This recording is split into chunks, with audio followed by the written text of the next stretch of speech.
Lower दीर के गांव दानवा के जंगलात में 2 रोज से लगने वाली आग पर काबू पा लिया गया।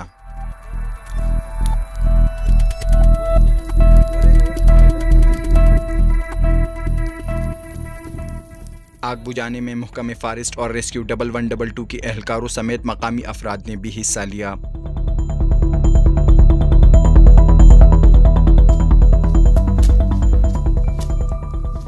तेज हवाओं के बाइस आग ने पूरी जंगल को अपनी लपेट में ले लिया, जिस पर 24 घंटों में काबू पाकर जंगल को मजीद तबाही से बचा लिया।